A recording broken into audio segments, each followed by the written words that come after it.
আজকে কৃষ্ণপুরের 29 কৃষ্ণপুরের 3 নম্বর বুথ, এটা পুরান বাজার কৃষ্ণপুর বলে। প্রাক্তন প্রধানের বাড়িতে আমরা আজকে বসেছি, সবাইকে নিয়ে বসেছি। এখানে গ্রামের লোক, আমার সঙ্গে আছে মন্ডল প্রেসিডেন্ট, মন্ডলের ভাইস প্রেসিডেন্ট, কিষাণ মোর্চার এই মন্ডলের প্রেসিডেন্ট এবং প্রধান, সব আমাদের কার্যকর্তারা আজকে আছে এখানে। এই কৃষ্ণপুর বিগত দিনের 35 বছরে এই কৃষ্ণপুরকে সিপিএমরা যেভাবে ধ্বংস করেছে, অশিক্ষিত করেছে এবং গরিব করেছে। এই পুরান বাজারে এই কৃষ্ণপুরের মধ্যে সবচেয়ে গরিব যদি থাকে ত্রিপুরা রাজ্যের মধ্যে, এখানে এই কৃষ্ণপুরে সবচেয়ে গরিব অশিক্ষিত এই যারা পড়াশোনা নেই বলতে গেলে নেই, কারণ ওরা কোনোদিন চায় না যে এখানে যারা আমাদের বাঙালি বাইরে আছে, ম্যাক্সিমাম আমাদের বাঙালি বাইরেও আছে এখানে, যে ওরা সবসময় কৃষি কাজ করে এবং জঙ্গলের কাজ করে, জঙ্গলের লাকড়ি বিক্রি করে তাদের সংসার পরিচালনা করে। ওরা 35 বছরে ওদেরকে শিক্ষিত করায়নি, কারণ জানে বামফ্রন্ট সরকার জানে, খগেন্দ্রবাবু জানে যদি তারা শিক্ষিত হয় তাদেরকে ঠকাতে পারবে না, যদি ধনী হয় তাদেরকে লাইন লম্বা করাতে পারবে না। তার জন্য ওরা 35টা বছর এই কৃষ্ণপুরকে ঠকিয়েছে, বুথের নাম বুথের রাজনীতি করেছে। আমি আজকে বসেছি, তাদের সঙ্গে আলোচনা করেছি, শিক্ষা নিয়েই আলোচনা করেছি, বিশেষ করে আমি শিক্ষা নিয়ে আলোচনা করেছি আর বাল্য বিবাহকে নিয়ে। কারণ অশিক্ষিত যারা করে, যারা শিক্ষা দীক্ষা আলো নেই, তারা ছোট এই 12 বছর 13 বছরের মধ্যে বিয়ে দিয়ে দেয়। তার জন্য আজকে আলোচনা করেছি।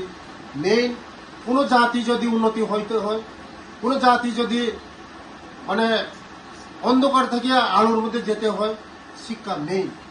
তার জন্য যে সমাজ শিক্ষিত সমাজ হয়, এই সমাজ হয় উন্নতি সমাজ হয়, শিক্ষিত সমাজ হয়, ভবিষ্যৎ তারা চিন্তা করতে পারে। তার জন্য আজকে শিক্ষা নিয়ে আলোচনা করেছি। আমি সবার কাছে অনুরোধ করছি, এক বেলা কম খাইবেন, ছেলে মেয়ে নাতি নাতনিকে ভালো স্কুলে পড়াশোনা করাবেন, ভালো পড়াশোনা করবেন। যদি ওই ছেলে মেয়ে যদি শিক্ষিত হয়, আমাদের এই কৃষ্ণপুর উন্নতি করবে, বিকশিত কৃষ্ণপুর হবে, উন্নতি কৃষ্ণপুর হবে। তার জন্য সবার কাছে আমি অনুরোধ করেছিলাম যে শিক্ষা মেইন, প্রথম শিক্ষা, তারপরে বাল্য বিবাহ প্রথা বন্ধ করা, এবং তাদের দীর্ঘদিনের দাবি ছিল এখানে এই কৃষ্ণপুরের মতো পুরান বাজারের মধ্যে থানার দাবি ছিল। আমি 2023-এ ইলেকশনের যখন টিকিট পেয়েছি, আমি তাদের কাছে আমি প্রতিজ্ঞা করেছিলাম, যখন আমি পবিত্র বিধানসভার মধ্যে আমি এমএলএ হব, আপনাদের দাবিকে আমি পূরণ করবো। আমি দাবিটা পূরণ করে দিয়েছি। এখানে এই পুরান বাজারের মধ্যে থানার ফাঁড়ির স্যাংশন হয়েছে। আপনারা সবাই জানেন, এই বড়লুঙ্গার মধ্যে দিন দুপুরের মধ্যে 17 জন তরতাজা আমার বাঙালি ভাই খুন হয়েছে। কাদের দ্বারা? এই রক্ত খাওয়ারি সিপিএম এর দ্বারা। সিপিএম মানে সন্ত্রাস, সিপিএম মানে দাঙ্গাবাজ, সিপিএম মানে হারমাত। তার জন্য এই দেশের থেকে সিপিএম কে হটানো হয়েছে।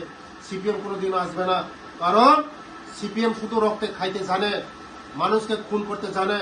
সিপিএম কে মানুষ আর বিশ্বাস করে না। আজকে গরিব ভাইরা এখানে যারা বাঙালি ভাইরা, তাদেরকে বিসর্জন দিয়েছে, আর কোনোদিন সিপিএম আসতে পারবে না।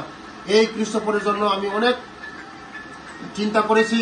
এই কৃষ্ণপুর ভাইকে যদি আমি এখানে থানা করতে পারি, এখানে তারা শান্তিতে বসবাস করতে পারে, এই কৃষ্ণপুরে যে শান্তি পরিবেশ বজায় থাকে, এখানে শিক্ষা পরিবেশ আসবে, তাদের রোজগার আসবে। তার জন্য আগামী দিন স্কুলের জন্য আমি চিন্তা করেছি। এখানে তাদের সঙ্গে বসে আগামী দিনের আমি পরিক্রমা করেছি, যারা অশিক্ষিত আছে তাদেরকে শিক্ষিত করার জন্য, বাল্য বিবাহ প্রথা বন্ধ করার জন্য সবাইকে নিয়ে আজকে আলোচনা হয়েছে, ভালো মিটিং হয়েছে। আগামী দিন এটার ফল আমরা পাব। ধন্যবাদ।